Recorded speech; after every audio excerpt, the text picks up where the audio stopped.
Oui, bonjour à tous, merci de nous rejoindre pendant cette heure de repas. Avec Pierre, nous allons vous présenter une problématique liée au cyberattaque et notamment à la détection d'intrusion et la détection d'attaque. Donc je me présente, je suis Olivier Calef et donc je suis directeur cyber-résilience et crise chez Aerium. Et bonjour, bienvenue à tous pour ce webinaire. Donc, Pierre Texier, je suis le directeur technique de Black Noise. Et puis India et Alexander sont également avec nous et nous accompagneront notamment pour le suivi des questions que vous pourriez avoir au cours de cette présentation. Donc, lors de cette demi-heure, nous allons aborder quelques problématiques telles que l'état des lieux du risque cyber, les enjeux liés à un entraînement des capacités de détection en conditions réelles, de façon très pragmatique, et puis une petite analyse des cas d'usage de l'utilisation de Black Noise.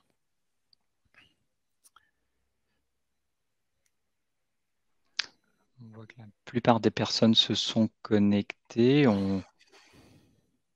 On pourra peut-être effectivement débuter si tu veux, Olivier. Oui, eh bien, allons-y. Peut-être. Donc, vous avez donc le petit sondage qui va apparaître pour essayer de voir un petit peu quel est votre ressenti, votre connaissance en termes d'attaque. En attendant, donc, premier slide concernant les problématiques de constat. Donc en fait, en se basant de façon très simple sur les différents rapports qui ont été publiés récemment, et donc on peut parler du rapport de Mandiant de l'année dernière, et encore de façon plus proche de nous, le nouveau rapport de Mandiant qui a été publié il y a maintenant 2 jours, avant-hier. Donc la question, c'est finalement de voir un peu quel est l'état de la menace. Et donc là, les chiffres sont clairs. Progression constante, qu'il s'agisse de problématiques liées au cybercrime, à la cybercriminalité, qu'il s'agisse de problématiques de type cyberattaque, acteurs étatiques ou autres.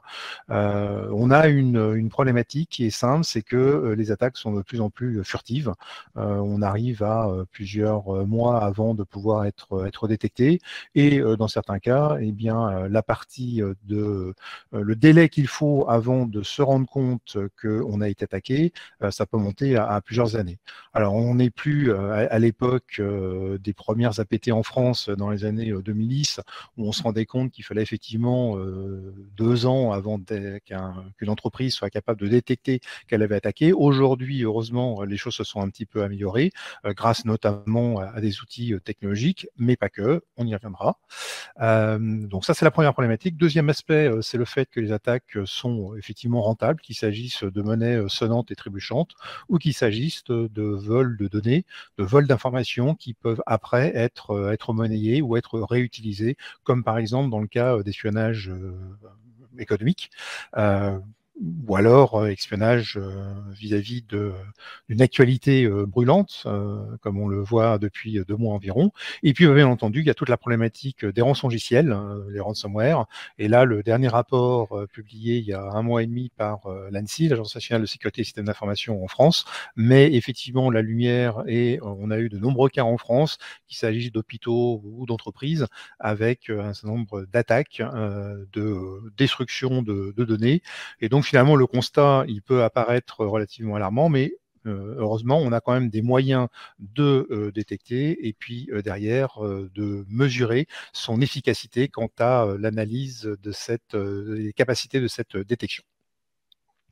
Donc voilà en quelques mots pour dresser un petit constat. Ce qui apparaît aussi clairement, c'est que si on a des moyens de défense, eh bien autant vérifier qu'ils sont efficaces. Donc déjà, des moyens de défense, il y en a plein. Dans les entreprises, on en trouve de différentes natures. Est-ce que il suffit de rajouter et d'empiler des couches d'outils les uns au-dessus des autres de façon à être plus efficace, ou est-ce que c'est la quantité qui va faire la qualité, ou est-ce qu'au contraire, il faut se poser des questions sur le bon usage et l'efficacité des différents outils qui sont déjà en œuvre dans les entreprises, et donc se poser la question d'avoir plutôt une utilisation optimisée de ces outils, aussi bien de détection que de prévention, et être bien sûr que l'on cible les bons environnements. Alors, quand je dis environnement, bien entendu, tout le monde pense aux attaques qui viennent de l'extérieur, mais bien entendu, il y a aussi un certain nombre de problèmes qui apparaissent avec des utilisateurs qui peuvent être malveillants, mécontents, ou alors des postes qui ont été compromis de façon mal intentionnés. Et derrière se pose la question de comment détecter ce genre de menaces internes. D'autres chiffres qui correspondent à une étude de Proofpoint et du Ponemon Institute disent que, en gros, il faut plus de 2 à 3 mois avant d'être capable de détecter ce genre de choses. Donc, ce qui met sans doute en évidence le fait que si on a des outils, ils sont peut-être pas complètement finalisés en termes de configuration. En gros, il y a un problème d'optimisation très clair à ce niveau-là. Donc voilà en quelques mots un petit peu le contexte. Donc ce qu'on va proposer, et je dirais l'approche qu'il faut essayer d'avoir, c'est de se dire, lorsque on a des outils, on va évaluer pour voir s'ils ont été mis en place et ils sont utilisés de façon efficace. Donc une fois qu'on a fait cette première phase d'évaluation qui consiste à regarder le périmètre qui est couvert, regarder l'efficacité des signatures ou des outils ou des engines qui sont utilisés pour faire cette phase de détection, eh bien, dresser ce bilan, faire un espèce de mini-audit, et après, voir comment est-ce qu'on va pouvoir améliorer les choses de façon à optimiser, encore une fois, cette détection. Alors, il ne faut pas considérer que c'est simplement une flèche qui est simpliste en disant j'évalue, j'améliore et puis après je passe à autre chose. Non, il faut à chaque fois, et c'est plutôt un cycle qu'il faut avoir à l'esprit, une fois qu'on a évalué et qu'on a pris les actions pour améliorer les choses, eh bien, il va falloir de nouveau évaluer pour savoir si les actions d'amélioration vont être efficaces ou ont été efficaces ou pas. Donc, 3 éléments en dessous de cette partie d'évaluation et d'amélioration. L'efficacité des capacités de détection qui sont en œuvre au sein de mon entreprise ou de mon environnement. Le niveau de couverture de la sécurité opérationnelle, quel est le périmètre qui est couvert? Ça, c'est vraiment une question fondamentale. Dans certains cas, vous allez pouvoir vous dire, je connais bien mon environnement, mes constituants, comme dans le cadre d'un CSIRT. Toutefois, est-ce que l'on maîtrise vraiment ce périmètre? Est-ce qu'on est capable d'avoir un inventaire qui soit relié directement à nos outils de détection et à mesure d'analyse d'impact au niveau de mon entreprise ou pas? Ça, c'est la bonne question. Donc, on parle d'inventaire, on parle de CMDB. Depuis la vulnérabilité Log4j, on parle beaucoup de SBOM, de Software Bill of Material. Il doit forcément y avoir un lien pour qu'on soit capable d'être le plus fin possible dans le traitement de l'incident. Et justement, c'est la rapidité de la réaction qui est le troisième élément analysé. Alors qu'il s'agisse d'une approche plus opérationnelle, sécurité opérationnelle avec un SOC, qu'il s'agisse plus de traitement d'incidents ou de gestion d'incidents avec un CSIRT, ou qu'il s'agisse plus de problématiques réseau, par exemple, avec un NOC, eh bien, ces 3 aspects doivent entrer en ligne de compte lorsqu'il va s'agir de faire une évaluation et donc d'améliorer l'environnement dans un deuxième temps. Mais cette amélioration, comme tu dis, Olivier, effectivement, elle est fondamentale. Hein. C'est bien sur les capacités de détection, comme tu l'as décrit, sur le périmètre qui va être couvert, et puis sur la capacité de réaction, puisque c'est celle qui doit nous permettre effectivement de couvrir au maximum les angles morts, et donc d'éviter qu'il y ait effectivement des zones d'ombre dans je dirais, dans cet arsenal de défense. Donc, ce qui est effectivement absolument fondamental pour contribuer, comme tu le présentais en introduction, eh bien, à l'amélioration du dispositif de défense. Et c'est vrai que c'est la raison pour laquelle eh bien, on propose effectivement une approche novatrice et très très forte pour nous, qui est la simulation d'attaque en conditions réelles. Simulation, comme tu l'as décrit, pour évaluer l'intégralité du dispositif de défense. Alors, dans ce dispositif, il y a plusieurs éléments essentiels pour nous. Dans un premier temps, il y a les outils, la partie technologique qui constitue la capacité défensive. Tu l'as un petit peu évoqué en introduction, ce sont déjà les solutions dont vous êtes dotés, dont nos clients sont dotés. En partant, effectivement, je dirais, sur des couches techniques assez basses, on va penser effectivement au firewall, aux proxy, aux IPS et aux IDS. On va retrouver naturellement tous les composants logiciels qui sont installés sur les postes de travail et les serveurs. Je pense par exemple aux antivirus et puis plus récemment maintenant aux EDR. On va retrouver également des firewalls applicatifs par exemple, et puis les constituants plus récents également des moyens de défense. Et là, je pense notamment à la partie SIEM qui vise effectivement à agréger l'ensemble des signaux qui sont produits. Donc pour nous, cette simulation d'attaque, elle doit permettre effectivement toujours, comme tu l'as décrit Olivier, d'évaluer et d'améliorer déjà cette première élément de réponse que sont les outils de défense.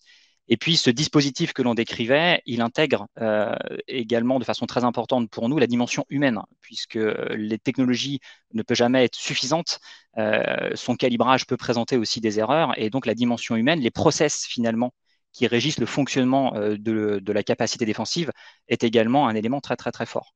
Je prends un exemple pour l'illustrer, mais être en capacité de détecter une attaque de sécurité, c'est une chose qui peut déjà avoir un certain niveau de complexité, mais pouvoir aller plus loin ensuite dans la neutralisation de cette menace, ça veut dire identifier de façon très concrète et physique où est connecté éventuellement le dispositif ou je dirais l'ordinateur à partir duquel sont jouées les attaques, être capable de localiser dans un bâtiment, dans une salle et trouver jusqu'à la prise réseau auquel il est connecté pour pouvoir le débrancher.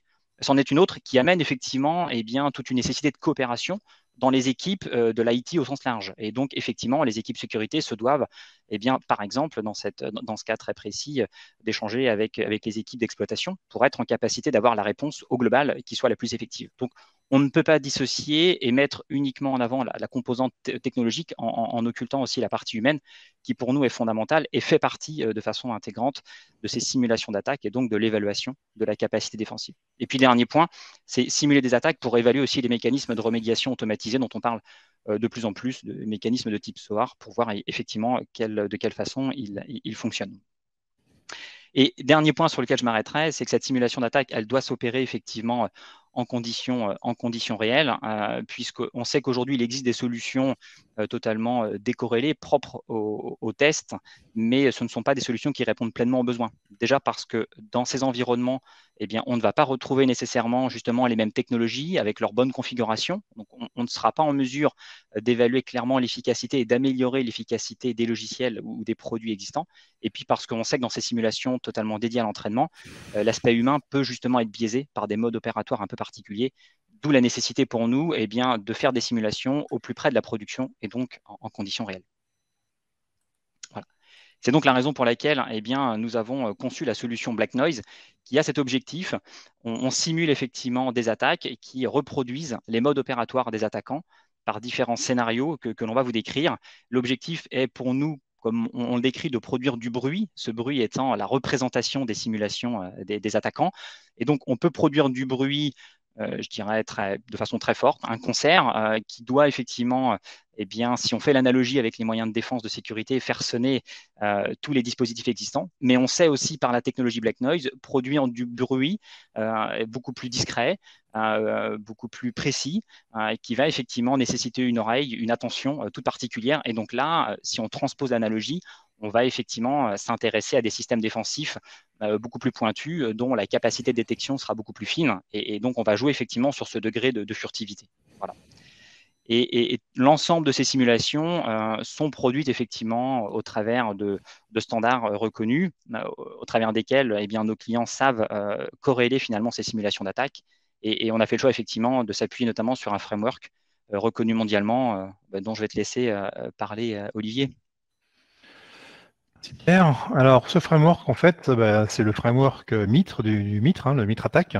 Alors, avant de parler de ça, il faut revoir un petit peu l'historique. On parle de Cyber Kill Chain. Alors, qu'est-ce que c'est que la Cyber Kill Chain? Alors, en fait, la Cyber Kill Chain, c'est quelque chose qui a été modélisé par Lockheed Martin, qui a été l'une des premières entreprises en 2011 à prendre conscience qu'elle avait été attaquée par un acteur étatique de type APT. Donc, je parle bien de prise de conscience, parce que des APT, il y en a eu auparavant, mais ça a été les premiers à essayer de comprendre ce qui s'était passé et donc de modéliser les modes opératoires des attaquants. Et donc, une fois qu'on avait ces modes opératoires, on a essayé, enfin ils ont essayé avec l'aide de la communauté d'aller un petit peu plus loin, d'avoir différents modes opératoires. Et donc c'est là où le MITRE est arrivé. Alors c'est une association à but non lucratif, le MITRE, qui a formalisé ça et qui a déployé ce qu'on appelle aujourd'hui donc le MITRE Attack, qui signifie Adversarial Tactics, techniques et common knowledge. Donc en gros, c'est les tactiques, les techniques et les connaissances de base sur les modes opératoires des adversaires. Donc bien entendu, vous connaissez sans doute ce qu'on appelle les IOC, les indicateurs de compromission. Il y a aussi les IOA, les indicateurs d'attaque. Tout ça, ça nous permet finalement de définir deux choses qui sont importantes. La première, c'est le pourquoi, donc les tactiques qui vont être utilisées. Et puis le deuxièmement, c'est le comment, donc le how, les techniques qui vont être réellement utilisées. Donc c'est pas une modélisation hors sol, au contraire, c'est vraiment très pragmatique, basé sur les observations qui ont pu être faites dans le monde réel. Alors, dans le modèle MITRE d'attaque, il y a 14 catégories différentes. Il y en a 8 qui sont sans doute plus importantes que les autres et sur lesquelles on s'est focalisé, comme par exemple les premières étapes qui sont les étapes de découverte, de reconnaissance, déterminer aussi comment se font les modes d'accès initiaux au niveau de la compromission d'un site ou la compromission d'une entreprise, le point d'entrée finalement. Et puis après, il y a tout un tas d'autres éléments comme les accès, les contrôles d'accès, l'exécution qui pourra être faite de code malveillant, la notion de persistance qui est particulièrement importante, donc qui permet justement à un intrus de pouvoir rester plus longtemps de façon cachée et en mode furtif au sein d'une entreprise qu'il a réussi à compromettre. Les fameux mouvements latéraux de type est-ouest qui permettent justement de se déplacer un petit peu en crabe au sein d'une entreprise qui a été compromise, d'un réseau qui a été compromis. Et puis, pour finir, les problématiques de détournement ou de contournement des méthodes de détection d'attaque. Et donc donc faire en sorte que finalement l'attaquant reste en mode furtif. Donc toutes ces catégories qui sont les plus principales, ces 8 plus principales, la plus importante, sont à prendre en compte et doivent nécessairement faire partie de vos scénarios de modélisation, de simulation, si vous voulez tester quel est l'état de la maturité de vos équipements de détection. On s'est justement appuyé sur ce framework, comme tu le décrivais, Olivier. On est bien pour construire la solution Black Noise, qui est, comme on l'évoquait tout à l'heure, une solution effectivement de simulation d'attaque en conditions réelles. Donc très concrètement, Black Noise, qu'est-ce que c'est? C'est un dispositif qui est représenté notamment par le boîtier que vous voyez à l'écran, qui, en étant connecté effectivement au système d'information de nos clients, va simuler et finalement exécuter différents tests qui sont autant de simulations des étapes, des modes opératoires d'un attaquant.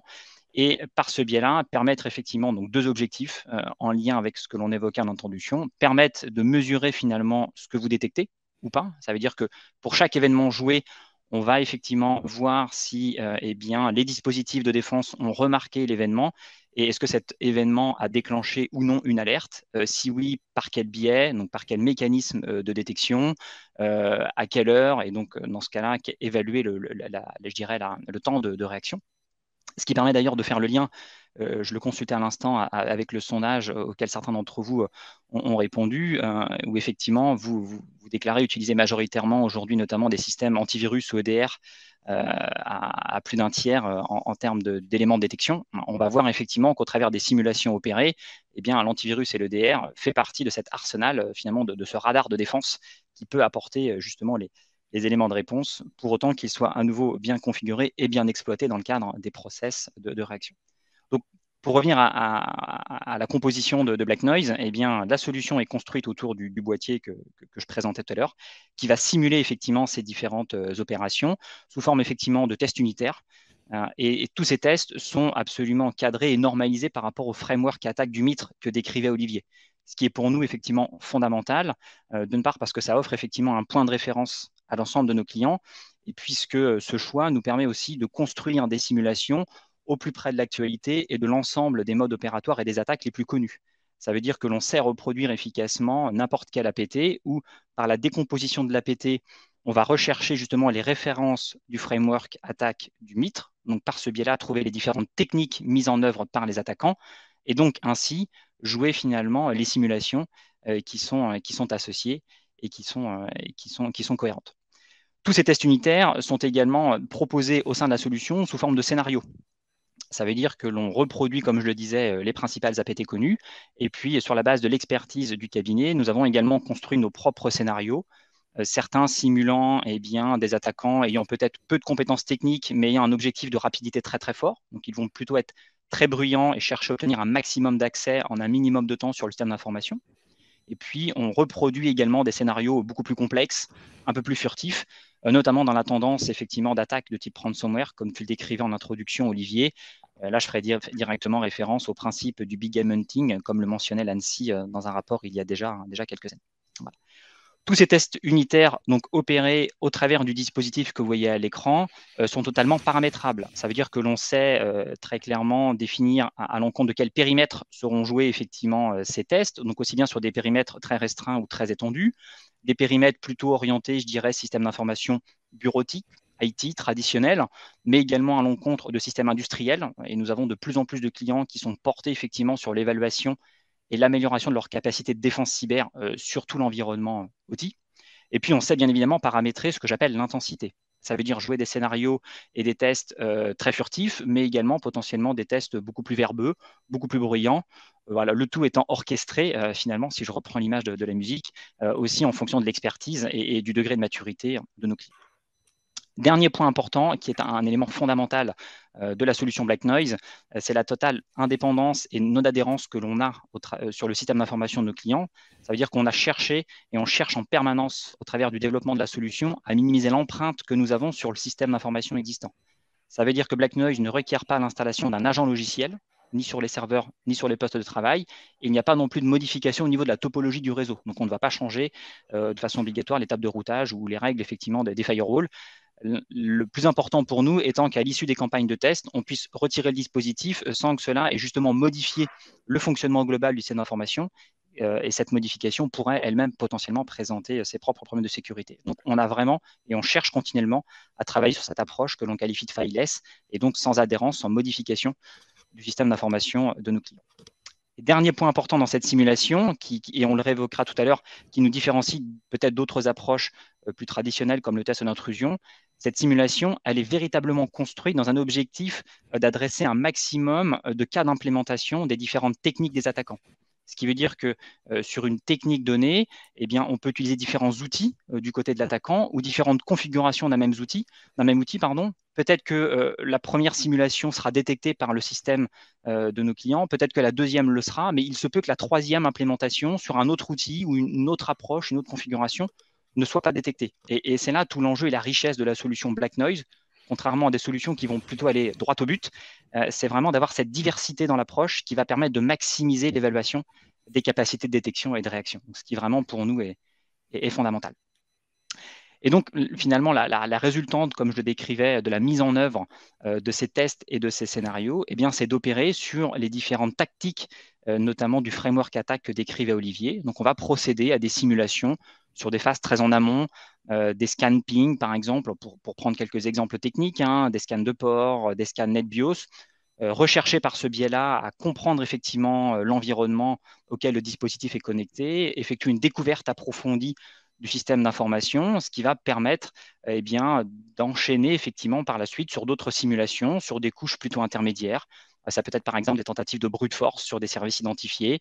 Ça peut être des tentatives d'exploitation sur des vulnérabilités de type Microsoft, par exemple, si des systèmes Windows sont connectés au SI. Donc, vous le voyez effectivement sur la chaîne de l'arbre qui vous est dessinée à l'écran. On va pouvoir effectivement effectuer ces simulations dans les différents points et dans les différentes tactiques du MITRE qu'évoquait Olivier tout à l'heure. Et puis, aller beaucoup plus loin ensuite sur les capacités de simulation, de prise de contrôle, potentiellement de mouvements latéraux, voire jusqu'à simuler des exfiltrations de données ou des déclenchements de charges malveillantes.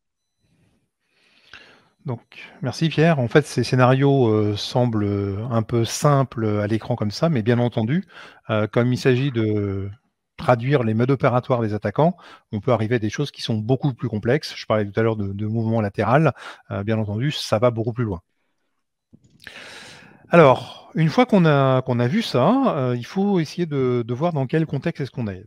Il y a une chose qui est très claire, c'est que le combat cyber tel qu'on le connaissait il y a 10 ans, c'est fini. Il y a eu des évolutions très claires, non seulement parce que en termes de découpage des différentes missions, il y a eu des évolutions, et d'autre part parce qu'il y a aussi des différents outils qui sont arrivés. Les outils, c'est une chose, bien entendu, il y a tout l'aspect organisationnel, il y a tout l'aspect procédural qui est autour de ça. Avoir un outil, c'est bien, savoir bien s'en servir, c'est quand même beaucoup mieux. D'où la notion d'optimisation qu'on évoquait tout à l'heure. Alors, si on prend de façon très simpliste trois domaines, le domaine de la prévention, par exemple, la prévention, ça peut être mener des opérations de façon ponctuelle, qui peuvent être des tests d'intrusion, qui peuvent être des opérations de type Red Team. Dans certains cas, c'est à la fois de la prévention et de la détection, mais des exercices, du cyber range. Mais ça peut être aussi de façon continue, avec de l'audit de code, du bug bounty, et qui sont faits de façon récurrente. Ça, c'est pour la partie en amont. Bien entendu aussi, en termes de prévention, eh ben, il va y avoir tout ce qui va être le patch management. Mais ça va nous permettre justement d'éviter d'avoir des soucis derrière. Deuxième niveau, la partie détection. Alors la partie détection, on parlait beaucoup, d'antivirus, qui avaient aussi bien un rôle de détection que de protection. Les antivirus ont quand même beaucoup évolué, ces dernières années. On parle maintenant de d'EDR, d'XDR, on parle toujours, depuis, très longtemps, mais ça continue parce que c'est toujours efficace, de problématiques de type IDS, donc détection, d'intrusion, de type IPS, prévention, d'intrusion. On parle aussi de fuite d'informations et donc de détection de ces fuites-là avec le DLP. Et puis, on arrive aux outils qui vont permettre d'avoir une vision encore plus haute de tout cet ensemble, qui seront tout ce qui sera SIEM, SOAR et autres, comme l'évoquait rapidement Pierre tout à l'heure. Donc tout ça, c'est bien, mais bien entendu, autour de ça, et pour piloter tout ça, il va y avoir des êtres humains qui vont devoir réagir en cas de dysfonctionnement, en cas d'anomalie, de détection d'anomalies, et ou qui vont devoir aussi réagir pour traiter, pour faire qu'une attaque cesse ou pour corriger des vulnérabilités, reconstruire des systèmes. Donc tout ça, il y a quand même un aspect organisationnel, procédural qu'il ne faut absolument pas négliger. Et si on se contente simplement de dire les outils vont tout faire et qu'on met de côté cet aspect-là, eh bien, je pense, et l'exemple le montre dans la vraie vie, c'est que on se trompe. Donc, on va essayer d'aller un petit peu plus loin. Alors, ça peut être avec des exercices de crise, là, qui peuvent être aussi bien des tabletop classiques, mais ça peut aller beaucoup plus loin sur des vrais exercices qui vont durer une demi-journée, voire une journée, voire plusieurs jours, et qui vont nous permettre d'être vraiment confrontés à la réalité. Et puis, il y a la problématique du BAS, du Breach and Attack Simulation, qui consiste tout simplement, comme l'a expliqué Pierre, à regarder ce qui se passe, à simuler avec des scénarios là une réalité. Alors, des bases, en fait, il y en a de natures différentes. Il y a une nature plus logicielle, qui consiste à dire, eh bien, je vais prendre tout ce que j'ai dans ma CMDB, ou alors je vais mettre des agents qui vont aller capturer tout l'environnement qu'il y a dans mon entreprise, et puis je vais jouer des scénarios d'attaque de façon purement théorique, en disant, voilà, je fais comme si j'avais tel type de vulnérabilité qui était exploité, et jusqu'où est-ce qu'on peut aller. Et donc là, c'est une approche de simulation purement technique. Et puis, il y a la deuxième approche que l'on a avec Black Noise, qui consiste à aller beaucoup plus loin en disant la technique 1, l'aspect organisationnel 2. Donc en gros, c'est vraiment se confronter à une réalité, c'est vraiment simuler le comportement d'un attaquant, et aussi de regarder comment toutes les chaînes de réponse à des événements vont se comporter au sein de son entreprise. Et donc ça va être aussi bien l'aspect réaction des intervenants que les processus d'escalade et de remontée à la hiérarchie lorsque on détecte qu'il y a une attaque qui est majeure et pour laquelle il faut prendre des actions de remédiation rapides. Et ce que tu Donc évoques, voilà. oui, pardon, ce que tu évoques, Olivier, est fondamental, puisque c'est ce qui montre toute la complémentarité des approches donc, de type BAS, Breach and Attack Simulation, avec effectivement des modes opératoires plutôt axés test d'intrusion ou Red Team, qui vont à nouveau chercher plutôt une ligne droite très directe pour aller à l'objectif, alors que l'approche du BAS va être beaucoup plus globale, beaucoup plus parallèle. Et c'est justement cette complémentarité que nos clients aujourd'hui recherchent. Et pour illustrer la mise en œuvre de Black Noise par un cas très concret, un cas d'usage, nous avons fait le choix effectivement de prendre celui d'un client avec lequel nous travaillons dans le secteur industriel, qui dispose aujourd'hui de 3 SOC, donc 3 équipes effectivement en charge, on va dire, de la capacité défensive, réparties sur 3 continents, en Amérique du Nord, en Europe et en Asie. Et notre client a souhaité dans un premier temps procéder à un benchmark effectivement de ces 3 entités qui peuvent utiliser certaines technologies identiques, mais parfois des solutions différentes, et qui peuvent aussi avoir des modes opératoires également différents. Donc l'idée a vraiment été de les challenger, de les mettre comme nous appelons sous stress test. Et par ce biais-là, on a déployé 3 boîtiers Black Noise, donc sur les 3 continents. Et puis, on a au total exécuté un peu plus de 150 événements sur l'ensemble de la kill chain que l'on présentait tout à l'heure. Donc aussi bien sur des phases en amont, intermédiaires, pour simuler des prises de contrôle de système, jusqu'aux phases, je dirais, finales, par exemple, l'exfiltration de données. Et en fait, il ressort effectivement de ce cas très concret que seulement un peu plus d'un tiers des événements qui ont été simulés ont été détectés par les dispositifs de défense de nos clients. Donc, on s'aperçoit finalement que ce chiffre est relativement faible, Et quand on entre un peu plus loin dans l'analyse de cette détection au travers justement des catégories du MITRE, on s'aperçoit que la détection, elle s'est principalement concentrée sur deux axes, c'est-à-dire sur les phases plutôt en amont, ce que je vais qualifier notamment d'identification, de phase de découverte au travers des scans au sens large. Dès lors qu'ils sont un peu bruyants, ce sont des choses qui sont relativement bien vues. Et puis également une capacité de détection plus forte sur les simulations d'élévation de privilèges. Ça veut dire qu'on part du principe qu'un attaquant a déjà accès au système et il cherche à obtenir des droits plus importants. Et donc là, effectivement, on entre dans des choses qui sont vues. Mais ce que ces approches ont également mis en avant, c'est un taux de détection très très faible, notamment sur ce que je vais appeler les accès initiaux, c'est-à-dire la capacité à compromettre déjà des premiers éléments au sein du système d'information. Et puis également une détection très faible sur les mouvements latéraux que tu présentais tout à l'heure, Olivier, c'est-à-dire ayant accès à un système, on va chercher à se propager ailleurs sur le système d'information. Et puis également sur tout ce qui va être plutôt dans les phases finales. Et là, je pense notamment aux exfiltrations de données dans lesquelles ces simulations ont mis en évidence des taux de détection qui sont très, très, très faibles. Et puis, on peut corréler ce taux de détection également avec les déclenchements d'alerte qui ont été induits. Et on s'aperçoit que ce taux est également très faible pour deux raisons principales, puisque très souvent, la détection intervenait trop tardivement. Ça veut dire que plusieurs événements ont d'ailleurs été remarqués, je dirais, en post-investigation par le client. Et puis enfin, le déclenchement d'alerte assez faible s'explique aussi par un manque finalement de qualification des éléments détectés. Et ces éléments détectés n'ont pas toujours été jugés comme étant suffisamment importants pour engendrer la mise en évidence d'une alerte, donc ce qui effectivement introduit ici un seuil assez faible.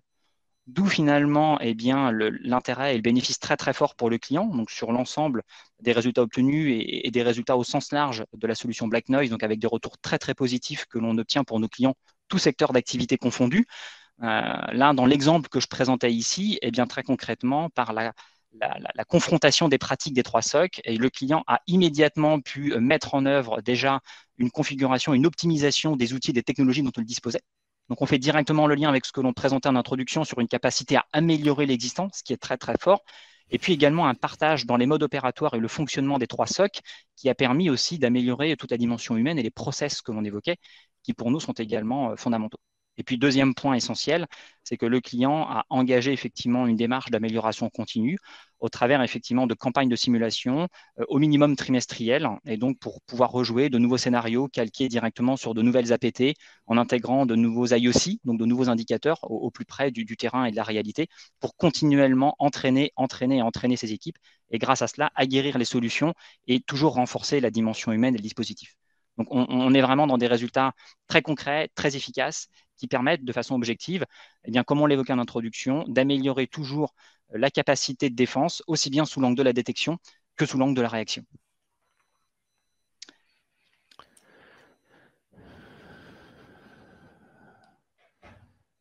Voilà pour la présentation. Merci à tous pour votre attention. Et puis, nous vous invitons effectivement, alors même si on a très légèrement dépassé l'horaire de quelques minutes, mais nous vous invitons par le biais du questionnaire intégré à la plateforme si vous avez quelques questions à nous poser ou à échanger ensemble effectivement sur vos capacités de détection et les moyens d'évaluation que vous mettez en œuvre. Donc, n'hésitez pas à nous solliciter. On peut prendre quelques questions et y répondre avec plaisir. Alors, y a-t-il des questions dans le chat? Non. Pas encore, peut-être tant qu'elle arrive. On peut partager peut-être aussi les résultats du premier sondage qui avait été évoqué tout au début. Et on voit qu'effectivement, sur un peu plus de 2/3 d'entre vous, le temps moyen de détection dépasse 1 mois, ce qui reflète finalement ce que l'on évoquait en introduction. On est plutôt sur un temps assez long. Et l'objectif à nouveau d'une solution telle que Black Noise est par déjà l'évaluation de l'état des lieux actuel et l'amélioration continue, et bien de ramener effectivement ce temps à un niveau le plus faible possible et le plus proche d'un temps très court.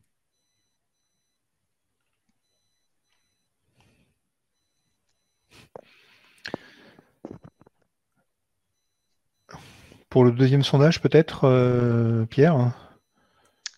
Eh bien, le deuxième sondage, oui, on peut partager les résultats plus complets. Alors, je l'évoquais très rapidement sur les principaux outils de détection utilisés. Le premier était remonté, était, je vais dire, le couple antivirus EDR, donc globalement, on va dire des agents installés sur les systèmes, les postes de travail, les serveurs. Donc, pour un tiers d'entre vous, c'est un des outils importants de l'arsenal, effectivement, de détection. On voit aussi qu'apparaissent ensuite, bien évidemment, les firewalls et les proxys que l'on retrouve depuis assez longtemps et qui viennent compléter.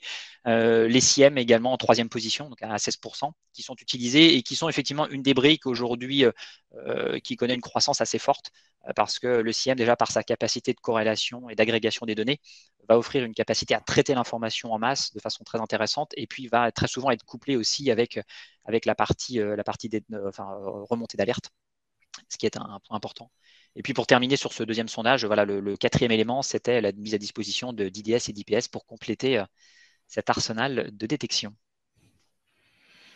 Alors, on a une question dans le chat concernant le temps de mise en place pour une campagne Black Noise, Pierre.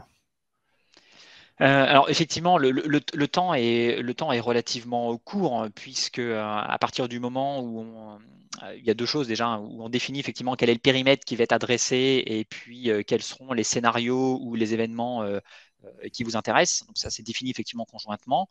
Eh bien, ensuite, on met à disposition effectivement de nos clients un ou plusieurs boîtiers, comme je l'évoquais tout à l'heure, pour être connectés au système d'information et procéder aux simulations d'attaque. Et à partir de là, effectivement, les opérations peuvent démarrer. Donc, le temps de mise en œuvre, il oscille très souvent entre 1 à 2 semaines, le temps effectivement de préparer, mais il n'y a pas effectivement de prérequis particuliers ou de prérequis très lourds au déploiement effectivement de la solution. Et puis à partir du moment où à nouveau le périmètre est défini et les tests, donc les simulations sont également sélectionnés par nos clients en fonction de leurs attentes particulières, eh bien on peut procéder à l'exécution de ces simulations, comme je l'évoquais tout à l'heure, soit en débutant par des phases très furtives, et dans ce cas-là, souvent les simulations vont s'échelonner dans le temps, ou soit directement commencer par des simulations assez bruyantes en fonction du souhait et de la maturité des systèmes de nos clients. Très bien, merci Pierre. Bah, écoutez, je ne vois pas d'autres questions sur le sujet de ces BAS, hein, ces Breach and Attack Simulation. Nous espérons que ce webinaire vous a intéressé, qu'on a suffisamment mis accent sur à la fois les problématiques techniques et les problématiques organisationnelles qu'il ne faut jamais négliger, et que finalement, avec cette modélisation des modes opératoires et la capacité que l'on a justement de simuler le comportement des attaquants, vous avez bien vu l'intérêt de pouvoir évaluer votre niveau de détection et la capacité technique et organisationnelle de votre entreprise. Merci Olivier, merci à tous pour votre participation au webinaire. Et puis effectivement, si vous avez des questions par la suite, n'hésitez pas à revenir vers nous au travers des coordonnées qui vous sont présentées ici directement par mail, et nous vous répondrons avec plaisir sur le fonctionnement de la solution et l'approche des BAS. Voilà. Merci à tous, bonne journée. Bonne journée. À bientôt, au revoir. Au revoir.